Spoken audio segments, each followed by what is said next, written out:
We're talking about buhay na malaya.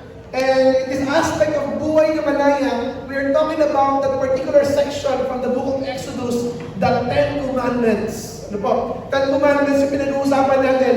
And if you're here for, kung wala ka nung mga nakaraan, kaya siyang buhay na malaya. Kasi po, sabi po ng Panginoong Diyos, sa bansang, yung kung bansang Israelita, nakausap po niya dyan, siya yung nagpalaya sa kanila sa Ehipto. Hindi po ito, yung mga instructions po na yan, ay hindi instructions ng isang dictator. Hindi yan instructions ng isang matapang na boss. Hindi yan instruction ng isang galit na, kumbaga, malupit na tatay na walang pagmamahal sa pamilya. Hindi po gano'n. Yung instructions po na yan. Actually po, yung instructions ng 10 Commandments was given to the Israelite people after God saved them from slavery. Ganun po yan. Nakita po ng bansang Israel na bumagsak yung bansang Ehipto na nag-aalipin sa kanila 24/7. Nakita po nila kung paano kung binigay sa kanila ng Panginoong Diyos yung yaman ng Egypt. Bago sila lumabas sa Egypt, yung pong mga Israelite, pinayaman sila ng Panginoong Diyos. Ano po?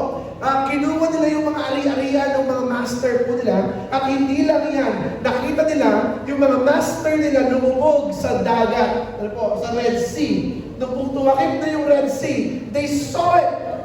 Nakita po nila na talagang po lumubog yung mga master nila. Wala na yung mga master po nila. What a great picture for them. Sad to say, ano po, yung mga Ehipto, yes, pinalaya na sila, mga Israelites, pinalaya na sila ng Panginoong Diyos from slavery. Sad to say, their mind and their heart are still slaves. Slave pa rin sila, ng utak nila, ng puso nila. Every time they feel, kapag nalulungkot sila, kaya po ay parang nagugutom sila, naghahanap sila, crave sila for something. They crave for something. Ano yung sinasabi nila kay Moses? Moses, papalik na lang kami ng Egypt. Just imagine that. Ano po? Ganun yung lagi nila sinasabi, slave pa rin yung mind nila. Because that's the thing. Our minds can make us slave of something. Yung isip po natin, pwede maalipin tayo ng isipan natin. Yung puso natin, the direction of our hearts, yung direksyon ng puso natin, ano po, pwede tayong maging alipin ng puso po natin. Gusto ko to mahal ko siya, mahal ko siya, dad. Ganun po, no? Pwede tayong maging maalipin ng mga bagay po na yan. Ilan po yun? Yung passion natin, yung mga ginagawa natin sa buhay. We can be slave with that. Yung mga habits natin, yung laman ng tiyan natin, yung lust of the flesh, ano po? Sabi nga po, yung tiyan, pwede kang alipinin din ng tiyan, ano, alam mo na nga bawal, alam mo na nga hindi pwede, sige pa rin, ano po? Kaya tayo minsan, ano po? Sabi ko, hindi lang tiyan yan, ibababa pa ng konti, yun, minsan alipin tayo yan, ano po? Pwede kang maalipin ng mga bagay po na yan. That's the thing. And sabi ni Lord, ano po, nung nagbigay siya ng 10 Commandments, these are not rules or laws or policies para sa trabaho natin. No. Ano po? This is an instruction of the God who saved. Parang sinasabi niya sa mga anak niya, kung gusto niyo maging maayos yung buhay niyo, hindi kailangan niyo gawin. Kung gusto niyo maranasan talaga yung kabutihan, yung blessing ng buhay na malaya, these are the things that you need to follow. Ito po yung binabanggit ng isang mabuting ama sa kanyang mga anak. Ano po? And kapag ikaw ay mabuting ama, ako po ay, tinatry ko din po sa mga anak ko po, kapag ikaw ay isang mabuting ama, you will give them the right instructions that they need to follow. Ikaw na ama, magbibigay ka ng mga instructions sa mga anak mo na kailangan nilang sundin para maging maayos sila. Hindi ba? Mga magulang na nandyan. Nagbibigay tayo ng instructions, pero instructions na yon talaga may kasama pong pagmamahal dahil tayo po yung ama nila, tayo yung magulang po nila. The same thing with God saying these things to His people, yung pong 10 Commandments, ano po. And this is the part 4 of our series. We're now the 4th commandment. Nadaanan na po natin yung 1, 2, 3, ano po. Yung pong first, huwag kang makasamba sa ibang Diyos, maliban sa akin. We emphasize that, ano po, it's only God. Kung gusto mong maranasan talaga, yung hindi ka maalipin, yung hindi ka magkaroon po ng pagkakataon para lubog sa buhay buhay dahil parang nag-suppress ka, ano po? You seek first the kingdom of God and all its righteousness, and all these things will be added to you. Ano po? Sa second commandment, sabi doon, huwag kang gagawa ng imahe ng anumang nilalang na nasa langit, nasa lupa, o nasa tubig upang sambahin. It's about idolatry. Kasi po marami tayong mga pwedeng sampahin, gawing Diyos, maliliit na bagay, at yun yung mga nagiging Diyos po natin. Ano po? We don't want that. And last week, very important, huwag mong gagamitin sa walang kapuluhan ang pangalan ni Yahweh na yung Diyos. It's about giving reverence to God because He deserves it. Ano po? Kailangan po na paggalang talaga sa Panginoong Diyos. Ano siya po yung dakilang Diyos. And we are now the fourth commandment. Ano po? Pwede ba basahin natin sabay-sabay yung fourth commandment? Let's read it. Let's begin. Lagi mong tandaan at ilaan para sa akin ang araw ng pamamahinga. Ayan. Remember the Sabbath day to keep it holy. Sabi po sa English. Ano po? God made the Sabbath day. He set this apart. Tapos ano po ibig sabihin ng holy? Ano po? Ibig sabihin ng holy is other. Ano po? So He set it apart. Hinihiwalay ng Panginoong Diyos yung araw ng pamamahinga, and sabi niya sa mga kanyang mga anak, hey, Israelite people, remember the Sabbath day. Ano po? And the Israelite people, yung mga Jews, they're very serious about this. Ano po? They're very, very serious about this. Even until now, 2019. Ano po? Hindi ko naranasan ito, hindi ko nakita. Ano po? But doon po sa yung mga Jew, hanggang ngayon, sinusundan po nila yung ginagawa. By the way, baka po ito rito. Pag Sabbath, bawal magtrabaho. As in, bawal magtrabaho. Ano po? So, Sabbath is basically, if you read it, pag tuloy pong basahin po yan, it says seventh day. And seventh day means, ano ba yung pang seventh day? Ano ba yung pang seventh day? Pa? Ano ba? Hello? Anong araw? Sabado. Seventh day. Seventh day. Seventh day. Diba? Sunday, Monday. Sunday yung first day. Sunday yung first day. Tingin sa kalendaryo. Nalito na tuloy ako. Seventh day, Sabado. Okay. The Israeli people were so pious about it. Saturday. Hindi ko alam kung alam niya natin ito. Sa Libas kasi meron silang policy about this sa elevator. Alam niyo ba, yung mga Jews until now, they're so pious about Sabbath and they don't need to work. Walang work. So hindi sila nag-work tuwing Sabbath, Saturday. Bawal gumawa, bawal magtrabaho, bawal magsulat, bawal po magbigay ng effort, bawal po mag-prepare ng pagkain, bawal po, maraming bawal. Ano po? So dahil bawal magbigay ng effort, pagdating sa elevator, no? Bawal pumindot ng button ng elevator.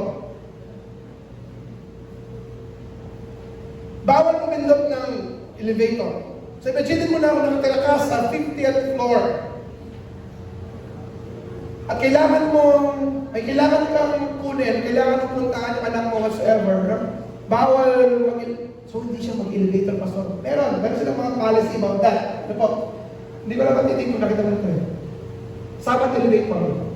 May Sabbath elevator, may policy yan. New York, different places sa America, London, places, iba-iba, lalo na daw sa Israel. Meron silang tinatawag na Sabbath elevator. This is how it works. Okay?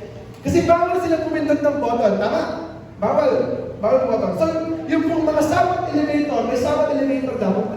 Yung Sabbath elevator, ang ginagawa niyan ay every floor, titigil yung elevator at magbubukas. Nasundan niyo? So, para hindi sila gumamit ng button. So, bawal sila mag-exert ng effort Bawal mag-exert ng effort. So alam nasa first floor ka, pupunta ka ng 50th floor. Kasi sa baba ka. Okay? So, pagpasok mo sa first floor, sumara. Pagpunta mo sa second, bubukas. Automatic na yan, hindi mo na kailangan pumindot. At mag-aantay ka hanggang marating mo yung pinamataas daw sa place sa New York, 50th floor. 50th floor. Aantayin mo, sara bukas. Ito, mahirap. Diba yung elevator, kapag masara na yan, kung gusto mong magsumara, ano gagawin mo? Pipigilan mo. Diba? Kasi nakikipagsiksikan ka, sa milituran ka, nakikipagsiksikan ka, uy, madaan ako. Tapos, pipigilan mo siya para hindi sumara, di ba? Mga Jews sila lahat doon, halimbawa, sa milituran yung isa, sabi niya, dito na yung floor ko. Ito makadaan siya, hindi siya makadaan. Lahat sila, Jews sila lahat. Kasi di ba, gamit sila sa elevator. Ngayon, magkasara na yung pinto. Di ba?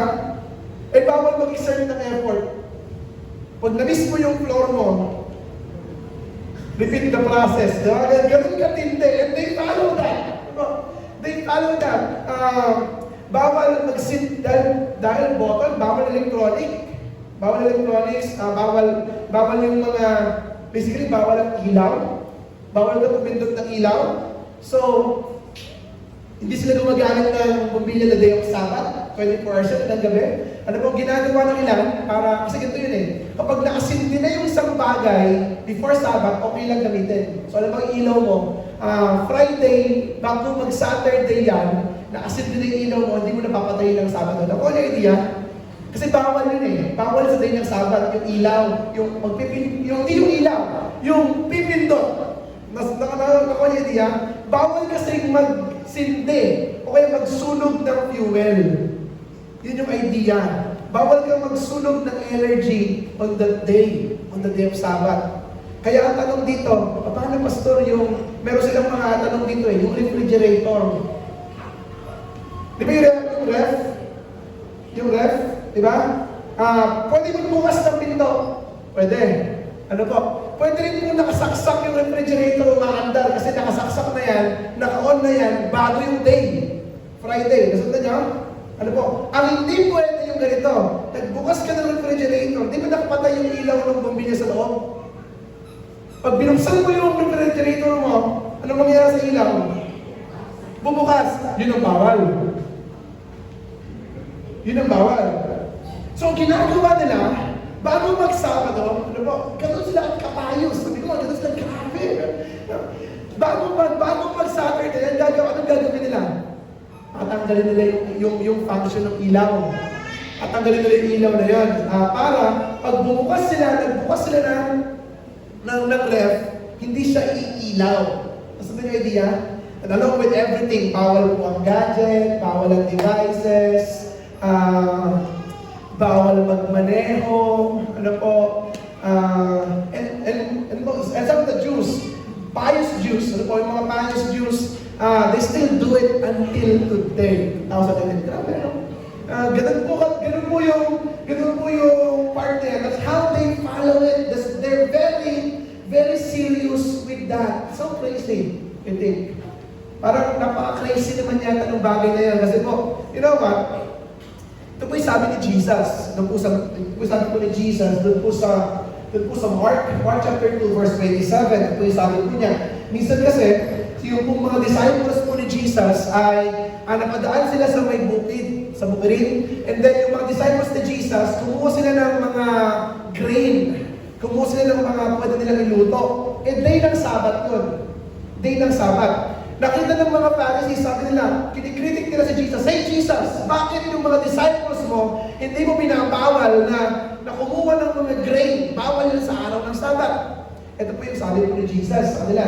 Sabi ni Jesus, and he said to them, "The Sabbath was made for man, not man for the Sabbath." I believe the point is this, ano po, yung Sabbath ay binigay ng Panginoong Diyos. Ano po? Binigay ng Panginoong Diyos para po sa atin. Ibinigay ng Diyos ang paalaala po ng Sabbath na ito ay pakinabang para sa atin na hindi upang tayo ay maging alipin nito. Take note of that. That's how Sabbath should work. Kaya naman si Jesus po eh. Si Jesus wala siyang pakialam. Ano po? Na kahit galit na galit sa kanya yung mga Pharisees, nung nagpapagaling siya sa araw ng Sabbath. Ano po? At sabi pa nga po nila, bakit hindi mo binawal yung pinagaling mo na lumpo? At inutusan mo pa. Kasi sabi ni Jesus, pulutin mo yung higaan mo eh. Bawal yun eh, yung magbuhat. Naku yung idea. Pero sabi nila, bakit pinagagawa ko pa? Pinagaling ka ni Jesus ng araw ng Sabbath eh.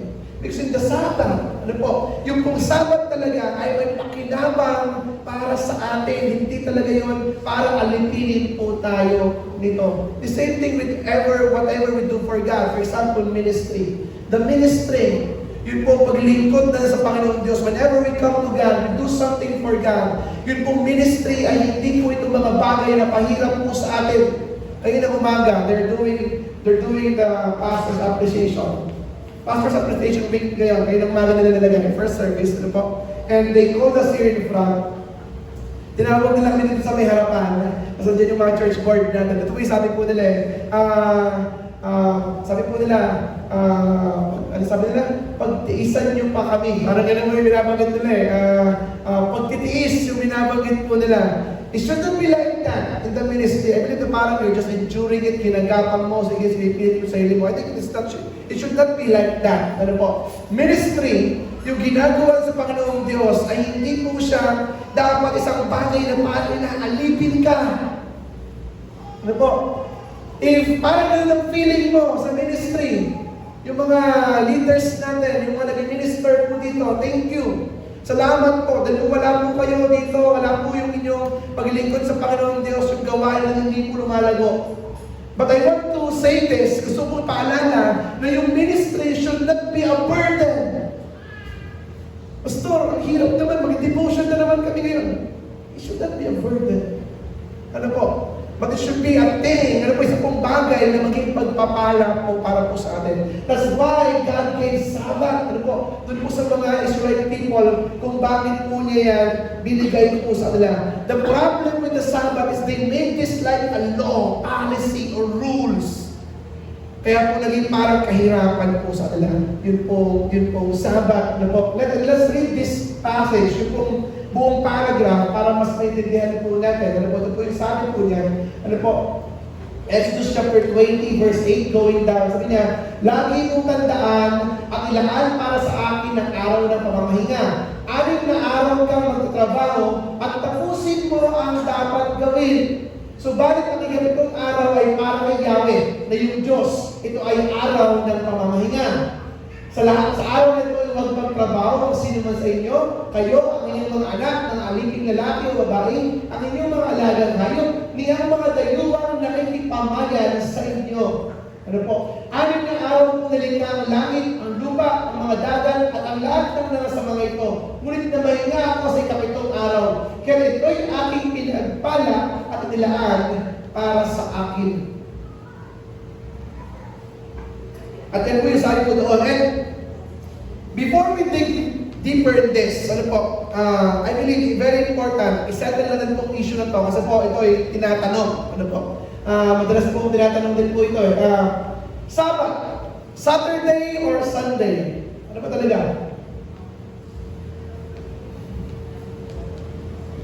Anong araw po ngayon? First day or seventh day? First day. Okay. Sabbath, yung pong Sabbath, pakilang day? 7. Yung pong Sunday or Saturday, ay hindi na po yan, tulad na sabi ko kanina, yung mga bagay-bagay ng lumang tipan, ano po, for the Jews, for the Israelite people, of course, Saturday para sa kanila, ano po.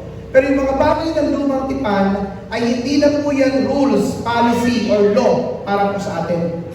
Because everything changes when Christ came. Ulitin ko po yun. Everything changes. Lahat ay nagbago nang naparito ang Panginoong Jesus. Ano po? Sabi po doon sa Colossians chapter 2, verse 16 to 17. Ano po sabi doon? Kaya huwag na kayong magpapasakot pa sa anumang tuntunin tungkol sa pagkain o inumin, tungkol sa mga pistal, sa bagong buwan o sa araw ng pamamahinga. Ano po sabi niya? Kaya huwag na kayong, ano po sabi doon? Kaya huwag na kayong pagpapasakot. So hindi na po yung rules and policies or law para po sa atin. Ano po? Sabi niya, ang mga ito ay anyo lamang ng mga bagay na darating, ngunit si Kristo ang katuparan ng lahat ng ito. So the Old Testament has 613 commandments in the Torah. Yung first 5 books first 5 books ng Bible, yung Torah, yung Pentateuch, ano po, it has 613 commandments. Kano po kadami? 613. Alam ba natin lahat yun? Hindi ko maalala. Kahit ako po. Lahat po, hindi ko alam lahat. Ano po? But the Jews, yung mga Israelites, ano po, they're trying their best to follow all of it. 613. And that's why they fail. Kaya bumabagsak sila. Kaya po, hindi nila nag-gets sa mga bagay-bagay. Ano po? Sabi dyan, hindi na tayo nakasakop sa mga bagay nito. When Christ came, everything changes. So, Pastor, ang tanong po dito, so hindi natin kailangan sundin yung mga bagay na yun? Hindi na ba applicable yung Old Testament, yung mga commandments, yung mga laws? Hindi na ba applicable? Yun po yung tanong na doon eh. Bakit natin pinag-uusapan yung 10 Commandments, Pastor? I believe, ano po, maganda rin po yung sabi ni Jesus, doon po sa Matthew chapter 5 verse 17. Ito po yung sabi po niya, huwag ninyo akalain na parito ako upang at mawalang bisa ang kautusan at ang mga propeta. Ano pong sabi doon? Wala na bang bisa o may bisa? May bisa pa rin. Ano po? Hindi ibig sabihin na rules siya or policies. Kasi kung alam niyo po, sa lumang tipan, matindi ang rules noon, matindi ang law, matindi ang policy po noon. But yung pong isang tao na hindi sumunod sa Sabbath, ang ginawa nila ay sa Book of Numbers, binago po nila. Ano po, hanggang mamatay. Ano po, napakatindi. Noon pong rule po na yan, ang policy po na yan. But noon pong time na yan, alam nila na everybody is doing it. Ano po, biglang may isang tao lang na gumawa nun. Kaya naman po, ganun po ang naging pataw ng parusa. Pero sabi po ni Jesus, sabi niya, hindi ko winawalang bisa. Yun pong mga bagay sa Old Testament. That's why even me, ako po ay teacher ng Old Testament. At laging tinatanong po sa akin, Pastor, bakit ang hiling po ay sa Old Testament? Ano po? Ay kinig in the Old Testament, doon po makikita yung mga maraming prinsipyo ng buhay. Kung paano mo i-approach si Lord at kung paano kailangan pabuhay. Ano po? Hindi na po siya policies, hindi na siya rules, hindi na siya law. Pero ito po yung point po doon, yung mga prinsipyo. Sabihin natin principles. Sabihin natin wisdom. Ano po yung mga principles and wisdom from the Old Testament, yun po ay kapaki-pakinabang para po sa atin. Hindi nyo po binabagot ni Jesus. Ano po? Naparito ako hindi upang ipawalang bisa ang mga yun, kundi upang tuparin. At para po sa atin, ano po, yun pong mga prinsipyo po na yun from the Old Testament, they are timeless principles. Timeless principles po yun so that we can strengthen our relationship and commitment to God. Kaya tama pa rin po pag-usapan natin yung 10 Commandments. Ano po? At doon natin naiintindihan yung po mga prinsipyo paano po lumapit sa Panginoon Diyos. Doon po sa Hebrews chapter 10 verse 16, ang ganda na sabi dyan, ganito ang gagawin kong tipan sa kanila pagdating ng mga araw na yun. Sabi ng Panginoon, itatanim ko sa kanilang puso ang aking mga utos at isusulat ko ang mga yon sa kanilang mga isip. Yung mga prinsipyo ko from the Old Testament, ano po, prinsipyo kung bakit may mga ganong kautusan, sana may ilagay sa puso natin. Yun po yung mga bagay-bagay na makukuha natin from the Old Testament. So, we don't really, ito po yung point ko sa Sabbath, balik tayo sa Sabbath. It doesn't really matter kung Saturday or Sunday. No, it doesn't matter kung Saturday or Sunday. Or kahit ibang araw pa. Hindi po mga OFW sa ibang bansa. Dahil ang day off nila ay hindi Saturday, hindi Sunday. Meron po mga grupo na they meet in the middle of the week. Para lang may gathering po sila. Kasi yun ang importante. Ano po? Yun ang importante. Ano ba yung gagawin mo doon sa panahon na ibibigay mo kay Lord? Ano po? Pamamahinga. Araw ng pamamahinga. Ano po? When you come to God, ano po? At maranasan yung rest na galing sa Kanya, paano ka malalapit sa Kanya? That is what really matters. Yung puso mo na lumalapit sa Panginoon Diyos. Hindi importante kung Saturday yan. Sa Manila nga po dahil hindi na magkasya yung service nila ng Sunday. 5 service sa Sunday, no? Or po, meron pa silang Saturday night. Ano po? sa mga hindi may kaya ng Sunday. Ano po, meron silang Saturday na service. Ano po. It doesn't really matter kung anong araw po yun. Ang importante ay yung puso mo na lumalapit sa Panginoong Diyos. Nakuha niyo po yun? Nakuha niyo idea? That's the point of it. Importante. Ang tanong, may panahon ka ba talaga na lumapit kay Lord? And that's the Sabbath. Ano po? Very important. Ano po? So let's talk about Sabbath. Balik po tayo sa Sabbath. And I believe yung pong Sabbath po, sabi ko nga, prinsipyo. God gave Sabbath for practical reasons and spiritual reasons. May practical na reason, pero kung spiritual na reason kung bakit po niya binigay sa atin yung araw po ng Sabbath. Araw ng pamamahinga. Ano po? So, mamamahinga po, araw ng pamamahinga. So, when we come to God, it should be a time for rest. Ano po? Kapag lumapit ka sa Panginoon Diyos, yung talagang nakalaan sa Panginoon na araw, it should be a time for rest. Oh, Pastor, tama. Time for rest. Kaya pala, pagdating sa loob ng church, naantok na ako, Pastor. Diba? Time for rest. Hindi mo na tabi mo, may naantok na yan. Ano? Time for rest. Ano? Hindi lang ganun. But in a sense, sabi ko, practical reason and spiritual reason kung bakit mo binigay yung pong Sabbath. Let's look at it. Doon po sa practical reason. Practical reason, una. You know what? Sabbath teaches the right balance of work and rest to be, masabi po dyan, to be productive. I believe, ito po yung naniniwala ko rito. Yung Sabbath po binigay, yung fourth commandment, binigay po yan, it's an instruction to be productive. That's the reason for that. Ano po? Kasi po, you cannot worship God. The point of first, second, and third, ano po, paglapit sa Panginoon, worship. Ano po? Hindi ka makakalapit sa Panginoong Diyos na nagpupuri talaga sa Kanya kung hindi ka productive. Because you have nothing into yourself to really, Lord, ito yung bibigay ko sa iyo. Lord, pupurihin kita. Ano po? Pag productive ka, if you have some value in life, you have some things to worship God, Lord, pwede kitang pag-alayan. Ano po? When we do kapag nagbigay ka sa Panginoong Diyos, with our tithes, with our offerings, something productive, ano po, sa worship to God, yung abilities, ano po, yung skills natin, kung sino ka, when you come to God, ano po, yun pong mga skills natin, and talents natin, hindi basta-basta nagiging ganon, yung mga talent po ng worship team natin, pinagtrabahuan po na rin mga bagay po na yun. Because the first instruction of Sabbath is actually about work. Sabihin natin, work. Ano bang sabi po nung binasa natin kanina? Ilang araw daw po kailangan magtrabaho.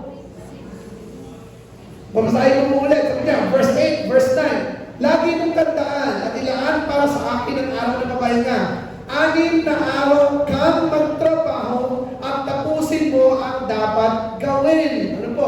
Yun po yung sabi po doon. So, the first aspect of Sabbath is actually about work. How many days of work? Gano'n po karami ng pagtrabaho? 6 days? Gano'n po kadaming araw na pagpapahinga? 1 day? Ay, yung mga Pilipino, gusto natin puro pahinga. Pahinga. So, gusto mo magbakasyon na puro bakasyon. Ano mo? Yung sa ating mga Pilipino, puro rest eh. Ito po, mabigat to eh. 2 Thessalonians chapter 3 verse 10. Mabigat to. 2 Thessalonians chapter 3 verse 10. Sabi ni Pablo, nang kami ay kasama pa ninyo, ito ang tinuturo namin sa inyo.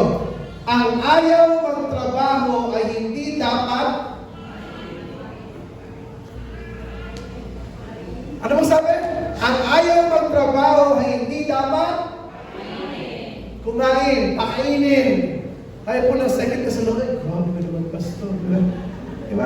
Yung sabi ng Biblia, hindi ko po sinasabi po yun. Sabi ni Pablo, ano po? Sabi niya, yung ayaw magtrabaho, hindi dapat pakainin.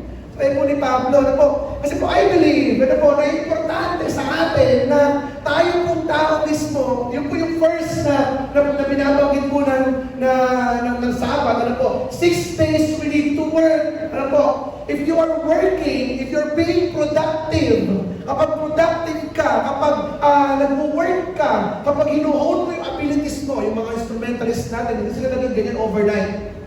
Si Kuya Abel, na nag-keyboard po kanina, ano po, Si Abby, sir, kung hindi niyo po kilala, anak po ni Pastor Angel Aguilar. Nadadala siya sa atin. So, it's a big help in the ministry. Medyo siya kanina, tumutugtog po siya. Hindi yan naging ganyan overnight. Anak yan ng pastor. Lagi kami sa banda. Mula noon. Di ba? Hinoon namin yung skill namin. It's actually a work. Yung pagkanta ng maayos at mabuti, hindi yun nangyayari overnight. Di ba tama, Mikey? Hindi, di ba? Hindi nangyayari overnight. Yung mga abilities natin, yung talents natin, na pwede mong gawin para sa Panginoon Diyos. It doesn't really happen overnight na meron kang pwedeng gawin para sa Panginoon Diyos. Yung personality mo, yung pagiging mabait mo, yung pagiging approachable mo, yung pagiging magandang puso, everything, all of it is something that needs to be worked out. Kailangan mong pagtrabahuan yung bagay na yun. At sabi ni Lord, ilang araw tayo magtrabaho? 6 days. 6 days. We need to be productive. That's the first aspect of it. Kasi kung ikaw ay walang gagawin, kung hindi ka magbibigay ng effort, ng lakas, ano yung eventually ibibigay mo kay Lord? Lord, ibibigay ko sa iyo yung buhay ko. Ibibigay ko sa iyo yung time ko. At ano yung ni Lord? Anak, ano yung nasa kamay mo? Ano yung pwede mong gawin? Ano yung kaya mong gawin? Ano yung ibibigay mo sa akin? Lord, wala. Kasi wala pa akong ginagawa. Diba? Ganun po yun eh. But there's an aspect of work. When we want to worship God, we need to learn how to be productive in our life. Amen po ba? Sabihin mo nga sa tabi mo, matuto tayo magtrabaho. Kasi kung hindi ka magtrabaho, sabihin mo sa kanya, kung hindi ka magtrabaho, sabihin mo sa kanya, hindi ka dapat kumain. Sarap kaya kumain. Sarap kaya kumain. Diba? So, importante po yun. However, pinaka-highlight talaga ito. Ayun po ang 1 day of rest. Importante po ito. Yun po ang 1 day of rest. Importante po yun. Yun po isang araw po ng rest. Kasi marami din sa atin, which is, I'm thinking of it, Lord, patawarin mo kami. Patawarin mo about this. Even me. Para ako po minsan, yung pagpapahinga, hindi mo iniisip, hindi pinaplano. Yung rest, napaka-importante. Sa gym, parang expert si pastor sa gym. Hindi ako expert sa gym. Nag-gym lang kami, 4 na session. Di ba? Nakilang session kayo. Makaklase kayo sa gym eh. Ako naka-4 na session. Pero ito binabasa ko to, sa bodybuilding daw, sa gym, hindi rin kailangan workout ka ng workout. Sige, nagtake ng muscle. Sige, hindi. There should be a time na kailangan pahinga mo siya. Kailangan mag-recover ang katawan. Kailangan niya magpahinga. At para makapagpahinga siya, maayos yung katawan mo ulit, para makapag-workout ka ulit, marating mo yung next na level. Some of us are really pushing ourselves so much. Yung habits natin, yung ginagawa, sige, dire-diretso, yung mind natin, kilos ng kilos, yung puso natin, kilos ng kilos, yung kamay natin, kilos ng kilos, walang pahinga, puro galaw. Puro effort, puro nag-exert ng effort, walang araw ng pamamahinga. Kailangan mong matuto tayong magpahinga, sabi po ng Sabbath, it is for us. Sabihin mo sa katabi mo, kailangan matuto kang magpahinga. Sabihin mo sa kanya, kung hindi, pagpapahingayin ka ni Lord. Sabihin mo sa kanya. Sige.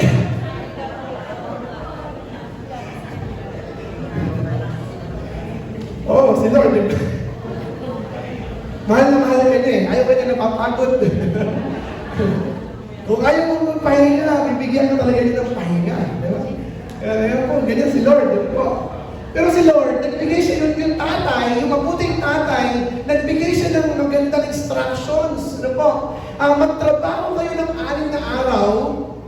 At ito po kasi yun, tuloy kasi tayo minsan, which is lahat tayo, guilty dito, lalo na siguro, guilty tayo dito, we have 6 days to work and 1 day to rest. But sometimes, yung trabaho natin ng 6 days, sige, kailangan mo nang mag-day off, kailangan mo nang magpahinga, kailangan mo pahinga yung isip mo. Pero hindi, ang ginagawa natin, dinadala natin yung trabaho natin doon sa araw ng pamapahinga. Nasunod yung idea? Kaya yung 1.5 hour na parang tayo nandito every Sunday eh. Yung 1.5 hour na nandito tayo sa loob ng church, pansinin natin, minsan, yung minds natin, yung mga isip natin, kung saan napupunta yan. Diba?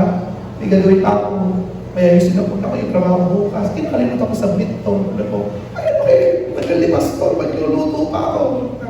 Ganun yung minsan iniisip natin. Our minds really wander. We cannot even help. Stop! Rest!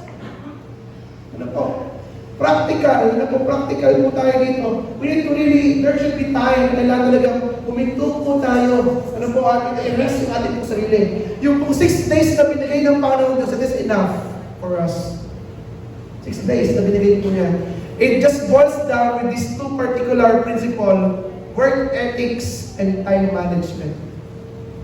At pati po, guilty po ko dyan. Sabi ko nga, pinag-review yung mga preaching na to eh. Sabi ko, Lord, sige, yung next na 35 years ng buhay ko, yung kalahati pa ng buhay ko, I'll start doing this. Sabi natin, work ethics. Isa kasi talagang nasa work nga tayo, di naman tayo nag-work. Diba? Kaya nagka-cramming tayo, malapit din sa mission. Malapit na kailangan, hindi ka makapagpahinga. Diba? Ganun po yung nangyayari. So work ethics and also time management. How you manage our time. If we will just do our work and set aside talaga yung one day na Lord, itong one day na to, I'll take my day off. I need to unload myself. Kailangan kong i-empty yun po mga bagay sa isipan ko, sa puso ko. And I will just focus on you. Ano po? I'll just focus on you. Things will be better. Ano po? Yung health natin, yung spiritual health natin, ano po, hindi yung feeling natin lagi tayong pagod. Which is nakakalungkot. Kasi pag tulog mo na lang sa gabi, hindi ka pa rin makatulog kasi pagod na pagod ka. It just boils down that because we don't have time to really rest. Ano po? Actually, isa pang effect po ito, ang daming mga nade-depress, ang daming mga nade-depress, ang daming mga parang nade-discourage, ang daming parang ayaw nila yung buhay nila. Another thing is this, internet, social media, gadget.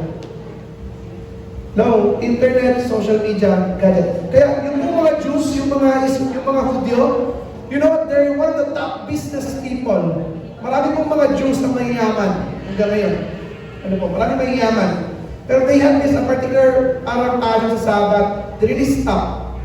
They stop receiving calls during Saturday. Bayaan na lang nila yung voicemail, ano po. They stop picking up their phones on Saturday. Hindi sila nagpo-phone, hindi sila nag-cellphone on Saturday. You know what? Because, kailangan mo magpahinga. Minsan pinag-usapan namin ni Pastor Apple to. Nag-date kami ni Pastor Apple. Nag-date kami, lumalabas kami minsan. One thing that I do, we talk about this sometimes, minsan pinag-usapan namin, is yung aspect na paglalabas kayo, kaya magkasama kayo, ano po, iwan niyo yung phone. Diba? Kaya minsan ganun po ginagawa, iba mo yung phone sa kotse. O kaya, pag nandun po yung phone, sarado mo siya. Ano po? Kasi ang pangit talaga, yung may kasama ka, may kadate ka, magkasama kayo, pero dalawa kayo. Diba? Tropa kayo, 4 kayong tropa, 3 oras kayo magkakasama. Diba? 3 oras kayo magkasama. Lahat kayo nakaganon. So, parang 3 oras din, parang 15 minutes lang kayo din magkakasama. Then you wonder, ba't kayo nagkaaway-away eventually? Ano po? Yung mga nasa small group, mga nag-cell group dito. Cell group. Dito sa may baba ng church, kami sa papatay na ng internet dyan sa taas. Ano? Kailangan may sabbath din ng internet eh, no? Yung mga gadget natin, cell group. Magkatabi na kayo sa kama na mag-asawa. Di ba? Guilty tayo lang dito. Ano po? Magkatabi na kayo na mag-asawa sa kama. Ano po? Dalawa kayo. Oh. And then we wonder why relationships fall apart, why relationships parang hindi deep ang relationships. Bakit parang kulang, and then eventually you feel discouraged, you feel distressed, you feel lonely. We feel lonely. Hey, take a rest. Put it down. Sabbath. It's a principle. Napaka-practical po ng principle. Binibigay po ng Lord. It's a balance. The right balance of work and rest to be productive. So that our life will be productive. productive. Ano po? Importante po yung Sabbath. Sabi mo sa katabi mo, matuto kang magpahinga. Sabi mo sa kanya, kundi, alam mo na. Ito po yun. Kundi, baka may mga bagay na masira. Kundi, baka yung tayo mismo, ano po, yung personality natin, yung relationships natin, yung trabaho natin, ano po. Kasi po, kung maayos yung pahinga natin, di ba ganda doon yung tamang tulog na meron ka, pagising mo, you're strengthened, ano po. During the week, if you can sleep, we can set apart this Sunday, one day of the week, ano po, na talagang we can take that rest, ano po, quality na rest. At saan mo nakukuha yun? Sa presensya ng Panginoon. In the presence of God. And there's a spiritual reason. May spiritual reason kung bakit ko binigay yung Sabbath. Sabbath teaches us to give our utmost attention to God. The reason why, sabi ni Lord, huwag kayong magtrabaho. The reason why is because He deserves our attention. Amen po ba? Deserve ni Lord yung attention po natin, our utmost attention. We need to unload our worries. Nasa loob na tayo ng church, ang dami pa rin nating worries. No, we need to put our attention to God, our utmost attention to God. Why? Bakit importante yun? Na Sabbath, walang trabaho, wala kang iniisip, drop mo yung cellphone or any other connections. Just focus on God. Why? Because there you can find the real rest and peace. Hindi rest and peace, okay? Rest and peace. Ako, pag trabaho ng trabaho, rest in peace, yun. Ako. Pero pag yung, talagang you can put your attention to God, there you will find that rest and peace. Ano po? Meron talagang kapahingahan at meron pong kapayapaan na nanggagaling sa Panginoon Diyos. Look at how the people of God reflects it. How they reflect, di ba? Talagang they put their attention to God. Psalms 121 verse 1 and 2. Anong sabi doon? I lift up my eyes to the hills. Where does my help come from? My help comes from the Lord who made heaven and earth. The maker of heaven and earth. Doon sa puno kami ng patingin, sa saklolo sa akin saan magagaling ang hangad kong tulong kay Yahweh magmumula sa Diyos na lumikha ng langit at lupa. That's how you rest. Ang ganda ng sabi doon. Kasi kung naka-focus ka kay God, maalala mo kung sino siya. Nasundan niyo po yun? Pag naalala mo kung sino siya, He is the maker of heaven and earth. You focus on God. Lord, ayoko nang isipin lahat ng bakit to. You focus on God. He is the maker of heaven and earth. Kapag naalala mo na yung Diyos mo, siya yung dakilang Diyos na manilikha, siya yung walang imposible po sa Kanya, you will remember, you will come back tomorrow. Alam mo na may Diyos ka. Naiintindihan mo kung sino yung Diyos na kasama mo. Alam mo na pwede mo matalo, magapi, ano man yung makalaban sa buhay. Ano po? At ano man po yung mahirap, yung responsibilidad na ang hirap gawin, alam mo na may tagumpay galing sa Panginoon Diyos dahil nakapag-focus ka sa Kanya. Di ba? Amen? Di ba? Dahil talagang nakilala mo siya. Naranasan mo siya. Ano po? At naranasan mo na, alam mo na meron ka tagumpay na galing sa Panginoon Diyos and I can face tomorrow. Diba? Sabi sa Kanya, because He lives, I can face tomorrow. Diba? Because He lives, all fears is gone. And because I know He holds the future and life is worth living just because He lives. Diba? Life is worth living. Ganda. For most of us, we're so tired in life. Kukunin mo na ako. Hindi ko na kaya. Ganun tayo minsan. Because why?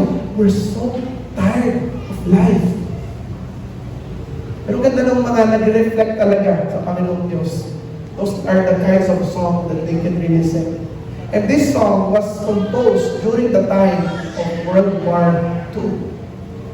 Just imagine that. And life is worth living. Sabi niya, just because He lives. Alam mo na may Diyos. Kaya yung buhay. Sabi niya, worth living. Pwede mo mabuhay. That's the rest that you can have if you can really put out everything. Turn off mo muna lahat. Huwag mo gamitin lahat, just focus on God, Lord. Ang ganda sabi ng Philippians, and let the peace that transcends understanding guards our hearts in Christ Jesus. Yung kapayapaan, though hindi mo maintindihan lahat ng bagay, pero pag yung kapayapaan na yan, talaga nasa puso po natin, ano po, you can live in this world. You know? You can go back again in the 6 days. Sige, mag-work tayo, maging responsibilidad, maging productive tayo. And then after the 6 days, you have another day again to really come to God. Lord, yung buhay ko para sa iyo. Lord, ito yung dakilang Diyos. Lord, walang imposible sa iyo. Lord, masaya ako, may tagumpay ako, kahit talikaw yung Diyos ko. That's why Jesus said to us, lalo na in this particular verse, sabi po ni Jesus, Matthew chapter 11, verse 28-30, sabi niya, lumapit kayo sa akin, kayong lahat na nahihirapan at lubang nabibigatan sa inyong pasanin, at kayo bibigyan ko ng kapahingahan. Pasalinin niyo ang aking pamatok at tuto kayo sa akin sapagkat maamo at may mababa ako. Ako'y maamo at may mababang loob. Makakatagpo kayo sa akin ng pahingahan sapagkat madaling talhin ang aking pamatok at magaan ang pasaning ibibigay ko sa inyo. Come unto me, all you who are weary and heavy laden, and I will give you rest. Jesus said. Papakit pa tayo. Do we feel tired in life? Life can be tiring. Life can be tiring. Making money, going to work, having a business, raising up a child, kahit yung mag-drive ka lang, nakakapagod na. But things that we do in life are tiring. And the good Father is telling us, hey son, hey daughter, there's rest that's available. It comes from me. Kasabi. Ang problema sa atin minsan, ayaw natin ng kapahingahan kasi parang nasa isip pa rin natin. Put down your worries to God. Lord, ito yung worries ko, ibigay ko sa'yo. Tanggalin mo.